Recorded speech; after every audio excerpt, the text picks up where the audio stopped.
আমি শ্রদ্ধার সাথে স্মরণ করছি জুলাই যোদ্ধা যারা নিহত হয়েছেন, যারা পঙ্গুত্ব বরণ করেছেন, আমি তাদেরকে স্মরণ করছি। আমি আমাদের মাননীয় প্রধানমন্ত্রীকে ধন্যবাদ দেওয়ার আগে আমি একটা ধন্যবাদ দিতে চাই আমাদের বিরোধী দলীয় নেতাকে, যিনি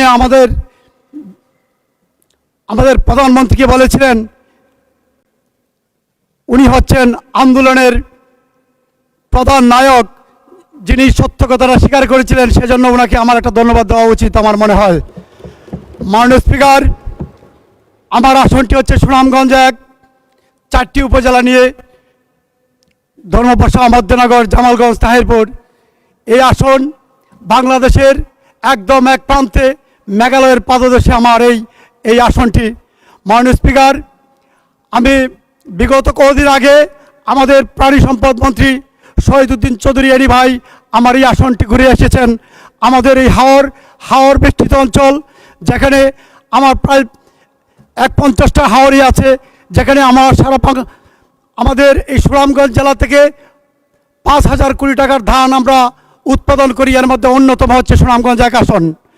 মাননীয় স্পিকার, আমি আমার পানি সম্পদ মন্ত্রী মহোদয়কে বলতে চাই, আমার এই আসনে অনেক বেড়িবাঁধ আছে যেটির জন্য প্রতি বছর আমরা আন্দোলন সংগ্রাম করতে হয়, যেটির জন্য সারা বছরেই আমাদের কাজ করতে হয়। আমরা পিআইসির মাধ্যমে কাজ করি। মাননীয় স্পিকার, দেখা যাচ্ছে এখন পর্যন্ত আমাদের অনেক কাজ 70% হয়েছে, 80% হয়েছে, কিন্তু আমরা আমাদের পিআইসিদেরকে টাকা দিতে পারছি 30%, 40%। এটা প্রত্যেক বছরই হচ্ছে। এইভাবে যদি কন্টিনিউ করতে থাকে তাহলে আমরা, মাননীয় স্পিকার, আমরা পিআইসি পাবো না। আমাদের এই হাওর বাঁধের জন্য মাটিটাও আমরা পাচ্ছি না। এটা নিয়ে প্রতি বছর আমাদের দুর্ভোগ পাচ্ছে। মাননীয় স্পিকার, আমাদের এই অঞ্চলের 90% মানুষ হচ্ছে কৃষক। আমাদের এই হাওরগুলিতে অনেক জলাবদ্ধতা সৃষ্টি হয়েছে এই বৃষ্টির পানিতে। এখন এই বৃষ্টির পানিতে অনেক জমি তলেই যাচ্ছে। মাননীয় স্পিকার, আমাদের এখানে অনেক নদী আছে, নব্যতা হারিয়েছে। এই নদীকে খনন করার জন্য মাননীয় স্পিকার, আমার এই আসনটিকে গুরুত্ব দেওয়ার জন্য আমি আমার মন্ত্রী মহোদয়কে দৃষ্টি আকর্ষণ করব। মাননীয় স্পিকার, আমার এই সুনামগঞ্জ 1 বাংলাদেশের মধ্যে সবচেয়ে অনুন্নত। আমাদের মাননীয় অনেক এমপি মহোদয়রা বলেন আমরা অনুন্নত, আমার আসন অবহেলিত। মাননীয় স্পিকার, আমি মাননীয় প্রধানমন্ত্রীর দৃষ্টি আকর্ষণ করে বলবো, আমার এই আসন বাংলাদেশের মাঝে সবচেয়ে অবহেলিত। এটা যে কোনো টিম পাঠিয়ে যদি দেখেন তাহলেও প্রমাণ হবে। মাননীয় স্পিকার, আমার কোনো পাকা রাস্তা নেই, আমার কোনো এক ইউনিয়ন থেকে আরেক ইউনিয়নে কোনো যোগাযোগ ব্যবস্থা নেই। মাননীয় স্পিকার, আমার এখানে রাস্তা নাই বললেই চলে। এই হেমন্ত মৌসুমে মাননীয় স্পিকার আমাকে চলতে হয় মোটর সাইকেলে। আমাদের প্রত্যেকটা মানুষ মোটর সাইকেলে এক ইউনিয়ন থেকে আরেক ইউনিয়নে যেতে হয়। মাননীয় স্পিকার, আমার আসন থেকে আপনার আসন 30 সেকেন্ডের দূরত্ব। মাননীয় স্পিকার, আপনি জানেন আমার আসনের অবস্থা। তাই আমি বলবো মাননীয় এলজেডি মন্ত্রী, স্থানীয় সরকার মন্ত্রী মহোদয় আমাকে দৃষ্টি দিবেন আমার এই অঞ্চলের উন্নয়নের জন্যে। আমরা সবচেয়ে অবহেলিত অঞ্চল।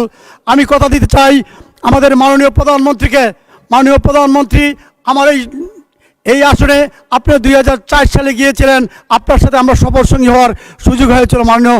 মাননীয় প্রধানমন্ত্রী, আপনি আপনার এই অঞ্চলটা দেখেছেন, বর্ষাতে নৌকায় যেতে হয়, হেমন্তে মোটর সাইকেল। এর বিকল্প আর কোনো রাস্তা আমাদের নেই।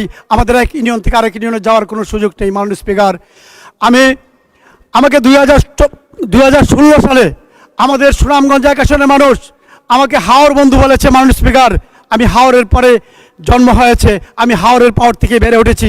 আমি প্রতিটা আনাচে কানাচে ঘুরেছি এবং প্রত্যেকটা হাওরের দুর্যোগে দুঃসময়ে আমি হাওরের মানুষের পাশে ছিলাম। আমি অনেক আন্দোলন সংগ্রাম করে অনেক মানুষ নিয়ে হাওরকে রক্ষা করি। মাননীয় স্পিকার, তাই এই হাওর মানুষ আমাকে হাওর বন্ধু দিয়েছে। এখন মানুষ আমাকে ভোট দিয়ে সংসদে পাঠিয়েছে।